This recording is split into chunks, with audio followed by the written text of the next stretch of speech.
Welcome to BMW Week here at TFLnow. I just went to BMW's Test Fest where they invited me out to check out a lot of their lineup. And this week we're focusing on some really cool new models, including the all-new BMW M2, the Alpina XB7, the new 7 Series, the new 3 Series with the facelift, and of course, the all-new BMW XM. It's going to be a great week, so check it out right now. Hey everybody, we've got such a cool video for you today because we are taking a detailed, in-depth look at the all-new 2023 BMW XM, but I can't do it alone, so with me today is... Sofyan from Redline. Thanks for having me, Tommy. That's right, it's collab day, and we're going to tell you everything you need to know about the XM.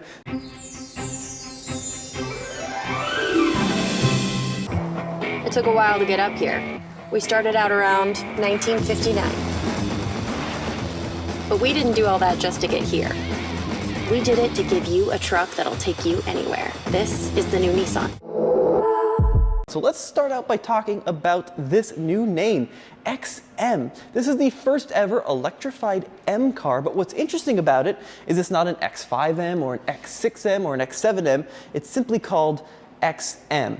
And I'm gonna take the camera and let Sofyan give us a detailed look at the design, because clearly I'm not qualified to talk about design. I don't know, Tommy. I don't think I'm any better. I'm literally wearing a black shirt and jeans and just like a sweater over it. But anyways, in terms of the design, I mean, when BMW first revealed this thing, the internet, I think, went crazy because of all of the hate. I mean, BMW has gone a little nutty with their twin kidney grills, which, by the way, you can see they're illuminated on this model, which kind of makes them a little more in your face. I actually also noticed they kind of have like a bronze finish to them, almost like a rose gold finish. And then just like the new 7 Series and X7, we have their new split headlight design where you have the LED daytime running light here, LED low and high beams, the black accents here. What do you think, Tommy? It's a little polarizing. Well, what I think is interesting, right, is historically, M colors have been very bright, very bold, very kind of in your face, but now they're really emphasizing this kind of bronzy gold finish, not only along the grills, but along the side. It's definitely an interesting look, and this car looks a lot better in person than it does in pictures. Although the front end has so many weird twists and curves and creases, it looks like an origami sculpture. I think this area here where it's like black contrasting with the gold and the green, it's a little much, but again, design is always subjective. I think this could look even better when we get it out in the real world, but I will admit, I agree with you, it looks better in person versus in those photos that BMW released. But let me open the hood because this is an M car. Yeah, we got to talk about the engine. Now, when we say electrified, Sofyan, this vehicle does have an electric component to it, but it's not a full EV, right? No, this is actually a plug-in hybrid. It's the M division's first ever plug-in hybrid, and we have the company's signature 4.4 liter twin turbo V8 with direct injection and their variable valve timing. And it's augmented by, or it's assisted by an electric motor that also has a 25.7 kilowatt hour battery pack. And you know what? For all of this tech wizardry underneath here, BMW says 644 horsepower and 590 pound-feet of torque. I was expecting more. What do you think, Tommy? Well, they're saying 0 to 60 in 4.1 seconds, but if you want more, there's supposed to be a faster one coming, right? Yeah, the faster one is, I forgot what it was called, like something red. Like Label red. Label red, that's right. Yeah. And they're saying that will be coming at a later date and it'll make 735 horsepower and the same torque. So that's a good amount. But again, I was expecting like 800 horsepower considering V8, big battery pack, and 30 miles of electric-only range. Now, being a plug-in hybrid with that enormous battery pack, which by the way is larger than the first Nissan Leaf battery pack, this thing is heavy. Yes, they said a little over 6,000 pounds. So it's going to need that power to get it moving, and at least it has all-wheel drives and an 8-speed auto. So BMW says 3.5 seconds for the quicker version, but you guys know the Germans are conservative. I'd say lower in the low 3-second range is probably what it'll do. All right, you want to close her up, Sofyan? Yeah. We got to start talking about the side. Now, these wheels are huge. What are we looking at? Those are 23-inch wheels, and that's actually standard on all the XMs. And if you want a smaller one, they'll shrink it to a 22-inch wheel for no charge. Don't you think that's crazy that the standard wheel's larger than the optional wheel? Yeah, that is crazy, but at the same time, those wheels will get destroyed if you guys live in an urban environment, and it also will make the ride quality a little bit rougher because this car, surprisingly, Tommy, has a steel suspension. It doesn't have air springs. It does have adaptive dampers though, right? Correct, yes. Now, one of the interesting things which I've noticed is like, there's no BMW Rondel on the center cast, right? Instead, they spell out the BMW, the BMW, as they would say in German. Yeah, that is interesting. I almost thought it was just for the show car aspect of it, but apparently that is production. And then you have the XM badge here, which I think of satellite radio every time I see that. So I really wish they would put another number there. And then you can see here, there's the charge port door, no DC fast charging, just a level 2 AC charge. And I think the onboard charger was 7.4 kilowatt hours or something like that. So 3 hours to recharge this vehicle and give you about 30 miles of range. Now this is an interesting design cue. So you've got this gold trim piece, which starts there in the front and makes an entire loop around the belt line of the vehicle.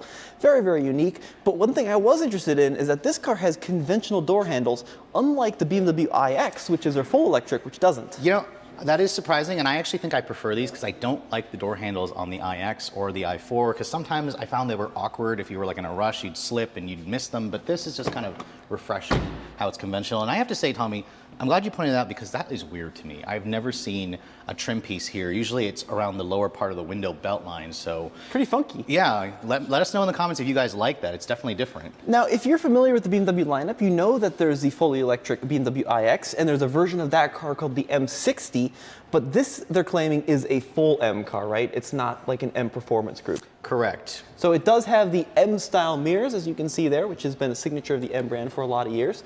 And then as we make our way to the back, well, the rear end is just as funky as the front end. Oh yes, and this is probably the most controversial element for me when I first saw it, because it just looks like this car has a huge forehead to me because of how like concave the glass is. It also is kind of frameless, which makes it look a little bit cleaner. But Tommy, you pointed out, where's the BMW logo? There's nothing here in the center. Well, what they did is they actually incorporated the BMW logos up here on the corners of the rear glass, which is such an interesting idea. But then one thing which is a little weird is that the XM logo is not off to like the edges. It's not centered. It's just like a little bit off the middle. Oh, it's super random looking. I really kind of want to take it off and just like put it over here. But other than that, like seeing this in person, I do think that it looks better. It doesn't look quite as ungainly as in the press release photos. And I also noticed there's more of that bronze in the lower diffuser. You've got quad stacked exhausts, which actually, those look like they're actually connected to the pipes. Oh, dude, that's actually really cool. So I'm looking forward to driving this at some point because it's probably going to sound really good considering it has a V8. Do you remember like the older F models from Lexus that had the the stacked exhaust, stacked tips? That's super cool. Now let's do this, Sophia. Why don't you hop on the driver's side? I'll hop over here in the passenger, and let's talk a little bit about the interior, because as funky as the outside is, we got some even crazier stuff going on the inside. Oh yes, Tommy. And if you guys like BMW's current design language, you're going to really like this because we have their new iDrive 8, which is their curved single display, although it's technically two displays, a 12.3-inch screen here and then nearly a 15-inch screen over here with wireless CarPlay and Android Auto. This is a touchscreen, although this model here is very, very early pre-production spec. But I really like the way it looks. And this color combination, Tommy, what do you think of like the brown and the carbon fiber and the blue? It's super funky, dude. That's for sure. They even illuminate the XM there in the back of the headrest. Yeah, I mean, there's leather everywhere, right? They got leather across the dash. They've got leather up here on the headliner. And speaking of the headliner, what's going on? So I thought this was like a panoramic glass roof where it had a shade that opened up. Apparently, you pointed out it's just a steel roof, and there's this panel here that has LED lighting along the sides of each of the, I guess, the sides of the roof panel that just make it look almost like a nightclub in here. And you can change that color. It's like bright pink right now, but I kind of almost wish that it was a glass roof. It's like felty. It's very soft. It's got like an Alcantara material, so it's nice. Oh, you're just going to go in there and touch it with all your fingers. I see how it is. Now, this interior is a lot more conventional than like the BMW iX, right? So it doesn't have that floating center console. It's got, you know, a more conventional shifter here, and it doesn't have all the glass doodads. Yeah, this looks like it was essentially pulled out of like an X5M, like this centerpiece right here. I like the carbon fiber. It's got the M-specific steering wheel, and it's power, tilt, and telescoping. And I think a lot of people will actually appreciate the inside. It feels really well put together. It also, the seats really hug you in place really nicely. I love all the intricate lighting and the details in here. So it's nice. It also feels spacious in here, which is good. The thing which I'm still pretty blown away with is it doesn't scream M car. You know, you get like an M3 or an M5 or even an X5M, and you can definitely tell like it's an M car. Right. This feels like a very luxurious, comfortable vehicle that also happens to be an M. Like there's a few badges and logos here and there, but it's not very blatantly obvious. Oh, look at that. You have heated and cooled cup holders. That's fancy right there. That's pretty cool, right? All right, you want to hop in the back? Yeah. Now, it does have the fuel filler for the gasoline side of the powertrain here on the right rear quarter panel, and Sophion's going to get in the back seat. Look at this! So I think I should actually show you in the back seat, Tommy, because you're taller than me. All right. Now that seat is all the way back, so yeah, this is kind of unrealistic. One sec. You might have to adjust that because it's going to make the back seat look even smaller. Now, Tommy, remind the viewers, how tall are you again? Well, if I stand up straight, I'm 6'1", according to my doctor. If I hunch back, which I always do, probably 5'4". But when you get into the back, first thing you notice is that the seat is not very bucketed. It's kind of like a bench, the way that this flat panel incorporates all the way across the middle. But you do have pleated leather, and you do have XM-style pillows. Ooh, okay, those are nice. Dude, look at that. But they even include the stitching here on the door panels. And one of the funkiest designs, I don't know if you can see it, Sofian, but look, the whole B-pillar area here is all stitched. This kind of feels like one of those loungers you'd get in like a Swedish nightclub, where it's just like very, you know, cohesive and consistent. Small hump here, down here in the middle, and then you also have the climate controls for the rear seat passengers, and then in here you have a attachment point for accessories, and then the USB-C port.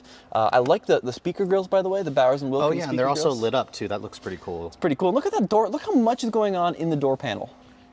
Crazy. You almost have this like saddle brown leather, which looks like it could be from like a Western cowboy convention.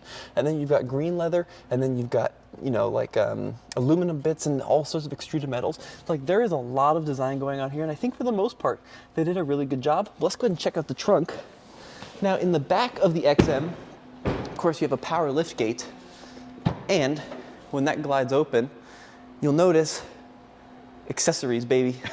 What's in that bag, by the way? Well, it looks like something straight out of Gucci, but this is actually where they store the charging cable. So there's the charging cable for the BMW XM, and let's see, will it roll around when you're taking your babies on some tight turns?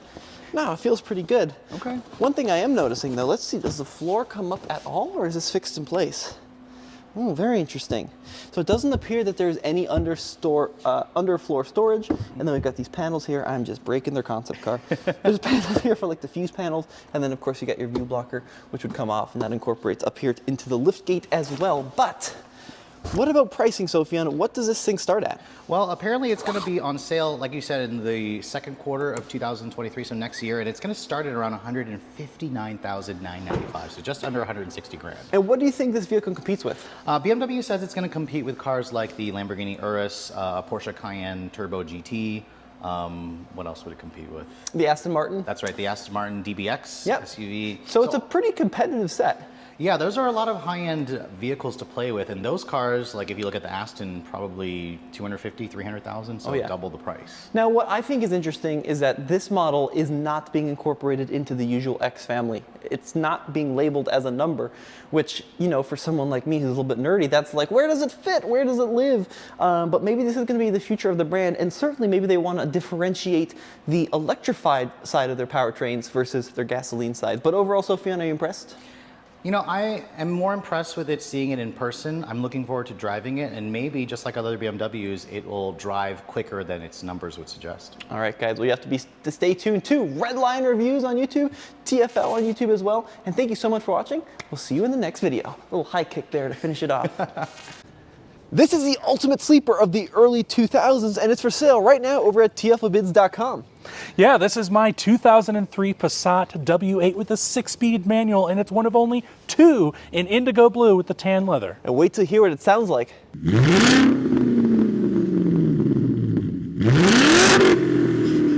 We had a great sale last week of a 1997 Mustang for $8,900, so check out TFLbids.com if you want to auction off your vehicle. Yeah, and we promise to get it listed and sold faster than any other automotive auction site.